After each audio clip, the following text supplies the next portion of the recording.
to the president's schedule at this time. Just don't have anything to share. But certainly the president appreciates Sean Fain's inviting him, including him.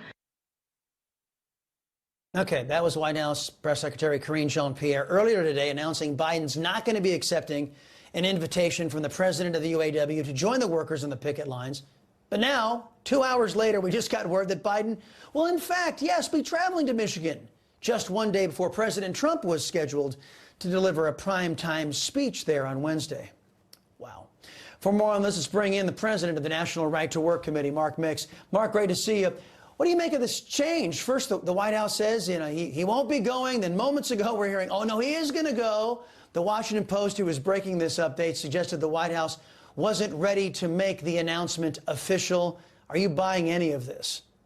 Not at all, Chris. And, we'll just go back last week when Julie Su and Gene Sperling were en route to Detroit to help with the negotiations. The next thing we know, you know what? No, they're not going. They're going to stay here in Washington and be ready by Zoom or by Skype or whatever to be involved. I think, it's kind of interesting what Sean Fain's doing here. He knows that there is pent-up anger inside of his own membership about the electric vehicle policy of Joe Biden that's going to put a good chunk of those people you're showing on the screen right now out of work when electric vehicles are crammed down their throats. And I think President Trump is going to talk a little bit about that. And Biden's got to go up there and do some, damage control, if you will, and try to create a theater that orchestrates, his strength on this. And the fact of the matter is, he's one of the reasons why we're having this strike and one of the reasons why UAW members ought to really be worried if they're going to be called out and stay out for any length of time.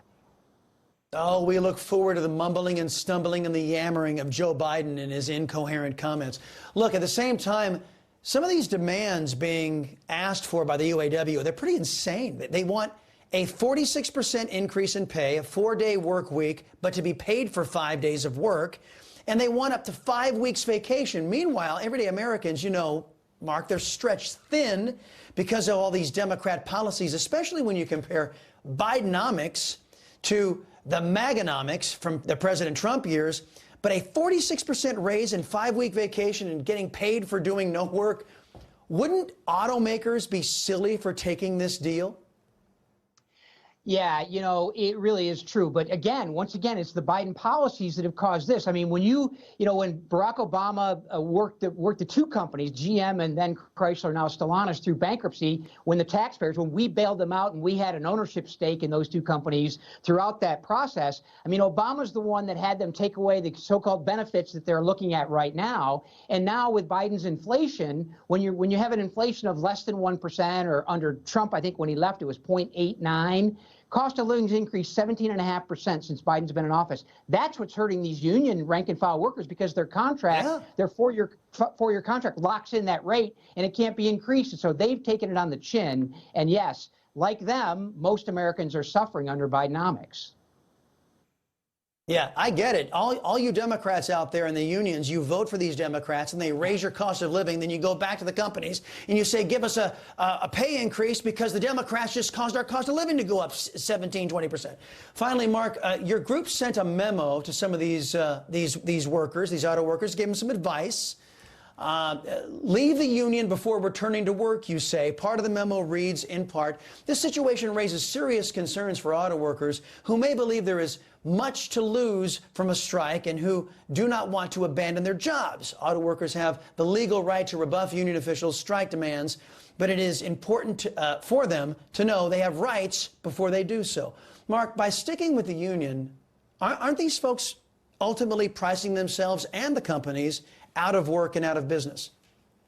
Well, I think that might be true. And the idea of market share, the big three's market share has been reduced significantly over the course of time because there are automotive manufacturers here in right-to-work states, ironically, all across the country that are manufacturing great automobiles. But that legal notice is very important because it may be, as this strike draws on and workers are working for, workers that are on strike are getting $500 a week and their brothers and sisters are working under the full contract.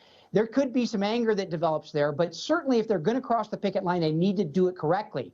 We've represented here at the foundation employees that have been fined up to $40,000 for crossing a picket line if they don't do it right and become subject to union discipline under the union constitution. So it may be that everyone's unified right now in their solidarity, but if this goes on for 4, 5, 6 weeks, as some predict, there could be folks that, need to feed their families and need to cross a picket line. And if they're going to do that, they've got to do it right. Otherwise, the union will come down and drop a hammer on them and say, oh, by the way, we're fining you $40,000 or $12,000 or $1,500 for crossing a picket line. And that's on top of the pressure that may exist if they try to do that from their, quote, brothers and sisters. Yes, yes, trusting left-wingers, never good for the bottom line. Mark Mix, thank you very much. Appreciate the time.